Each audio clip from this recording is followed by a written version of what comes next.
Alors, comment est-ce que ça se passe quand tu ne connais pas ton talent? Je vais te donner aujourd'hui, en fait, comment les astuces pour te permettre de découvrir ton talent. Maintenant, si tu connais déjà ton talent, ou bien si avec les astuces que je vais te donner, tu vas voir en fait que tu as déjà les talents qui sont en toi, je vais t'encourager à apprendre à les monétiser, ok?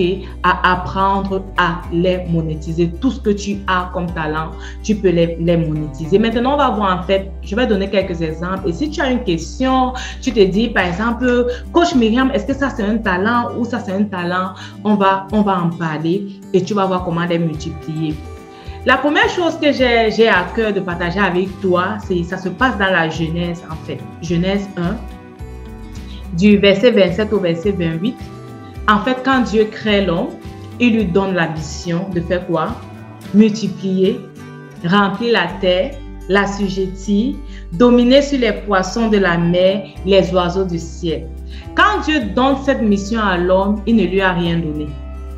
Ok? Dieu n'a pas dit, ok, pour les poissons, voici la nourriture. Pour la terre, comme la terre là est sèche là, tu dois arroser. Pour arroser, voici ça. Et ça et ça. Non, Dieu a mis l'homme dans le jardin et l'homme avait toutes les choses qu'il fallait. Il y avait l'eau à côté. Il y avait les animaux. Le premier travail d'abord, l'homme a nommé les animaux. Dieu n'a pas dit que quand tu regardes l'animal, s'il a 4 pattes, il faut savoir qu'il va marcher avec 4 pattes et tu lui donnes un nom. L'animal, s'il fait comme ça, non. Il lui a dit, nomme les animaux. Et il a vu comment l'homme devait les nommer. Et l'homme nomme les animaux. Mais demande-toi, il nomme les animaux en fonction de quoi? Il va cultiver le jardin en fonction de quoi? Il va savoir que la plante a besoin d'être arrosée pour grandir en fonction de quoi? Ok? C'est dans la tête. Dieu a déjà mis en toi. Dieu a déjà mis en l'homme cette connaissance-là, cette capacité-là, et il a mis ça en toi en tant qu'homme. Ça veut dire quoi? Ça veut dire que quand Dieu t'envoie sur cette terre, il t'a donné tout ce dont tu as besoin pour te développer et vivre une vie épanouie sur cette terre.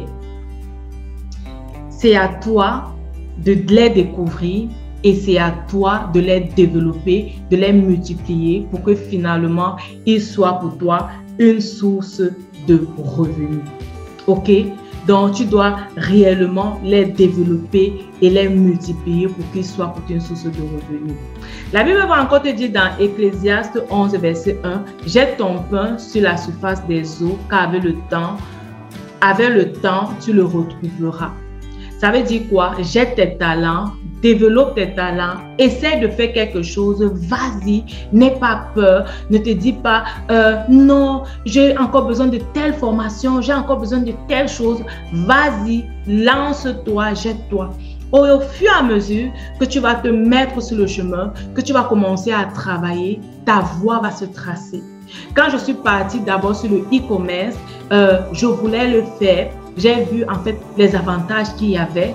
J'ai développé les aptitudes à travailler avec mon écran, avec mon ordinateur, à comprendre les programmes, à pouvoir paramétrer les sites et tout. C'était pour le e-commerce. Mais Dieu utilise ça aujourd'hui pour aider d'autres femmes qui sont dans le e-commerce et qui finissent par réussir dans le e-commerce. Moi, au départ, je n'ai pas réussi, j'ai abandonné. Mais qu'est-ce que ça m'a fait? Ça m'a permis de découvrir un potentiel que j'avais. Une capacité déjà à rapidement comprendre et une capacité à pouvoir transmettre cela aux autres de façon à ce qu'ils comprennent et qu'ils en fassent bon usage. Peut-être on va se dire que ma part, ce n'était pas le e-commerce, ce n'est pas ce que je veux dire, mais j'ai découvert quelque chose qui aide d'autres personnes à travers. Je me rappelle en fait d'une femme qui est venue vers moi et elle m'a dit, elle avait en fait son site et ce n'est pas elle qui avait fait son site. En fait, c'est une personne qui a voulu également vendre en ligne, qui a payé un prestataire pour faire le site, mais qui ne s'en sort pas finalement. On te donne en fait ton cadeau, mais ouvre le cadeau, tu ne peux pas. Pourquoi? Parce qu'il y a une connaissance que tu n'as pas. Lorsqu'elle est venue vers moi, elle m'a dit ça. Je lui ai dit, ok, on va travailler. J'ai les différents programmes. Elle a pris un programme d'accompagnement. Et le premier jour, elle m'a fait avoir les larmes. Parce que tu vas voir une femme qui fleurit devant toi de joie. Quelque chose, un paquet qu'elle avait emballé depuis plusieurs moments, elle finit par ouvrir ce paquet et se rendre compte, ah, mon site est visible. Mon site, on peut finalement trouver mon site. On peut finalement commencer à passer les commandes. C'était vraiment un soulagement. Pourquoi? Parce que je n'ai pas gardé le talent pour moi. Je n'ai pas dit que je n'ai pas réussi, je ne vais pas aider d'autres personnes, mais j'ai laissé le talent pour que le talent soit une bénédiction pour d'autres personnes. Et ça amène vraiment la joie. Ça, c'est réellement une joie qui est au-delà de l'argent. En fait, qui est au-delà de l'argent que tu reçois. OK? Si tu es maman et que tu as les enfants, tu vas savoir souvent quand l'enfant te dit merci, tu sais que ça vaut 1 million d'euros, le merci, le sourire de l'enfant, le câlin que l'enfant te donne, peut-être parce que tu lui as acheté une chaussure. Tu vois que s'il pouvait t'acheter une voiture et un avion, il devait le faire. Donc, tu dois jeter ton pain sur les autres, tu dois passer à l'action. Si tu veux vraiment que ça devienne pour toi une source de revenus, tu dois passer à l'action. Donc, qu'est-ce que donc tu dois faire pour découvrir ton entourage? Il y a pour découvrir ton talent ou ton potentiel afin de le maximiser, parce que tu ne peux pas maximiser en fait ce que tu n'as pas, ce que tu ne connais même pas que tu as. Ok?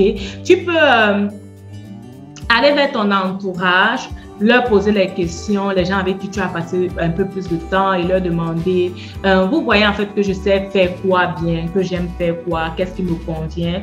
Tu peux passer par là et prendre en fait les réponses qu'ils vont te donner, tout considérer, ne rien négliger, ok? Tu peux aussi réfléchir sur toi-même, prendre en fait le temps pour réfléchir. Ça, c'est ce que les gens n'aiment pas généralement faire, réfléchir et s'observer.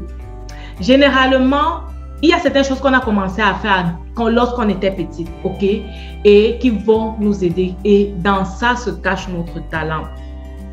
Certaines personnes, on a laissé ça parce qu'on nous a critiqués. Les gens t'ont critiqué parce qu'ils ne comprenaient pas en fait que c'est quelque chose que tu avais en toi. Peut-être quand les personnes causaient, les grandes personnes, hein, et tu étais là, parfois tu écoutais et tu leur donnais les conseils, on va commencer à te dire, mais qu'est-ce que tu fais lorsque parmi les grands, quand les grands parlent, on ne t'a rien demandé, tu parles aussi. C'est comme ça qu'on t'a frustré, on ne t'a pas laissé d'exprimer le talent et tu crois que ce n'est pas un talent, ok? Moi, un de mes talents qui me rapporte de l'argent, ce sont les tresses. Et je me rappelle que lorsque j'étais petite, en fait, j'aimais faire les tresses, ok? J'aimais faire les tresses. J'avais une maman au quartier et je lui faisais toujours les tresses avec sa fille. Donc, j'étais un peu le genre, oh, viens, je te fais les tresses, oh, viens, je te fais les tresses, viens, je te fais les tresses. Mais je n'avais jamais pensé que ça pouvait un jour me rapporter de l'argent, ok? Et aujourd'hui, ça me rapporte de l'argent. Donc, sont parfois les choses qu'on fait et on se dit non. Peut-être chez toi, peut-être c'était tricoté, c'était peut-être de la broderie et tu peux réellement faire des beaux tricotages que tu vends, ok?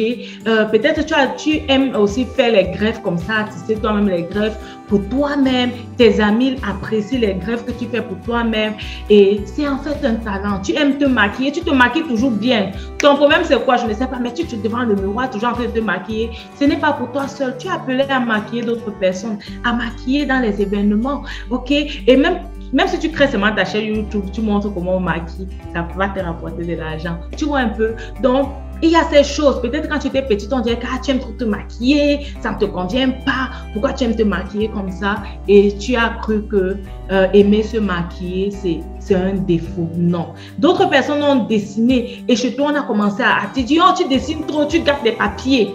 Hein, tu découpes les papiers, tout ça. Non. Ton talent est caché là.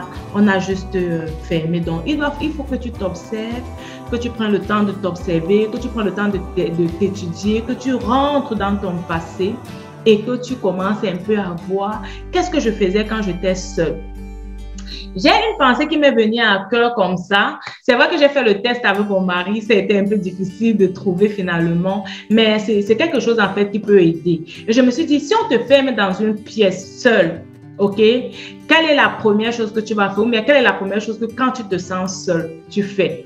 D'autres personnes m'ont dit que je vais dormir. Bon, dormir, c'est un peu un talent, hein? Pardon. Un peu de sommeil, un peu d'assouplissement. Tu vas voir comment la pauvreté va venir te prendre. Dormir n'est pas un talent. Quand tu dors là, tu te réveilles, tu fais quoi? Si tu regardes les films là, quand tu regardes les films là, ça t'apporte quoi? Il y a aussi certaines personnes qui regardent les films et on leur paye. C'est mieux que tu t'inscrives, tu commences à voir ça. Tu peux trouver les petites astuces là, même sur YouTube. Tu t'inscris sur ces pages là où tu vas regarder les films, on va te payer. Au lieu de rester toujours regarder, rire, ok? Donc, il faut voir comment tu vas développer ça, ou bien tu vas faire créer ta chaîne là, tu vas prendre les films, mettre là-bas, faire ce que tu peux, ou bien tu tournes toi-même tes films, comme ça les gens vont aussi envie de te regarder. Donc, ce qui est important déjà pour toi, c'est que tu saches que tu dois servir. Tu dois exercer ton talent. Le talent n'est pas là pour être gardé, c'est là pour être servi. L'ouvrier mérite son salaire et c'est ton talent qui va t'amener chez les rois. Il y a dans la Bible, je n'ai pas écrit ici, j'ai écrit dans Exode 28 où Dieu parle en fait de la construction du temple et de l'habit des sacrificateurs. Je vais te lire ça, Exode 28. Exode 28, c'est le seul verset que je vais te lire.